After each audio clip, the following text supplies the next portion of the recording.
ఒకప్పుడు తక్కువ రేటుకి సర్వీస్ ప్రొవైడ్ చేస్తామన్న వాళ్ళని ఎవరు దగ్గర రానట్లేదు. లేదు, అన్ని సర్వీసులు వర్క్ చేస్తున్నాయి, కానీ ఏంటంటే ఎక్కువ క్యూబ్ థియేటర్లే ఉంది. ఇంకోటి మీరు ఇంత హై రేట్ ఇచ్చి వాళ్ళ దగ్గర తీసుకుంటున్నారు, కానీ పైరసీ అనేది అక్కడి నుంచే వస్తుంది కదా. వాళ్ళ సర్వర్సే స్టాండర్డ్గా లేనప్పుడు వాళ్ళ సర్వర్సే స్టాండర్డ్ క్వాలిటీ కాదు. మెయిన్ థింగ్ ఇంకోటి, ఎంత సాఫ్ట్వేర్ వచ్చిందంటే ఇప్పుడు నా జేబులో పైన ఫోన్ పెట్టుకుంటే మాట్లాడింది మొత్తం నేను రికార్డ్ చేయొచ్చు, ఫోన్ ఆన్లో ఉండదు. దానివల్లనే థియేటర్లో పైరసీ వస్తుంది. ఆ పైరసీ వచ్చిన ఒక రకంగా ఫరీ ఫోన్లో రికార్డ్ చేసాడు ఏదో థియేటర్లోనన్నా కొంచెం ధైర్యంగా ఉండొచ్చు. మీరు చెప్పిన సర్వర్లో నుంచి హెచ్డీ ప్రింట్లు తీసేస్తున్నారు, అది మన పట్టుకున్నది 2-3 చోట్ల. మీరన్న ఈ ప్లాట్ఫామ్స్లో నుంచే తీసారని కూడా సర్వర్లో నుంచే తీసారు మీరు అంటున్నారు. ప్రూఫ్లు ఎవరి దగ్గర లేవు, ఎవరిని ఏం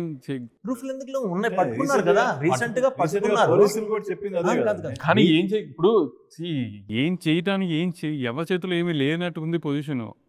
ఎవరు ఏం చేయలేకపోతున్నాం, అదేగా చెప్తున్నా. అంత హెల్ప్లెస్ సిచ్యువేషన్స్లో ఉన్నాం. అంత పైరసీ చేసిన కుర్రోడు ఒక ఇంటర్మీడియట్ కుర్రోడు.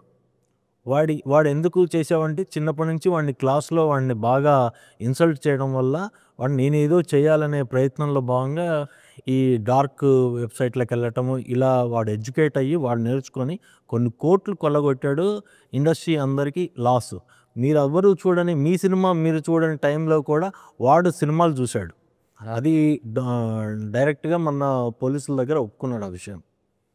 కానీ అక్కడ వాడు గ్రేటా మీరు ఇదా అనేది కాదు పాయింట్ ఇక్కడ. అంత మీ దగ్గర ఉన్న కోట్ల సాఫ్ట్వేర్ని ఒక సెక్యూర్ లేని ప్లేస్లో పెడుతూ మీరు వాళ్ళనే నమ్ముతున్నారు కదా. దీనికి సొల్యూషన్ ఏం చేయలేక కూర్చున్నామనే చెప్తాను. మీరు ఎన్ని అడిగినా నా దగ్గర ఆన్సర్ లేదు, ఎందుకంటే ఇండస్ట్రీలో పెద్ద వాళ్ళందరూ ట్రై చేస్తున్నారు, వాళ్ళందరూ కూడా. కానీ ఎవరి దగ్గర ఏం సొల్యూషన్ లేదు, వాళ్ళు ఒప్పుకోవట్లేదు. వాళ్ళ సైడ్ వాళ్ళు ఏదో జస్టిఫికేషన్ చెప్తున్నారు, ఏం చేస్తున్నారో చెప్తున్నారు తప్పితే అందరు ఫ్రస్ట్రేషన్ ఇదే, కానీ ఏం చేయలేకపోతున్నాం. దానికి త్వరలో సొల్యూషన్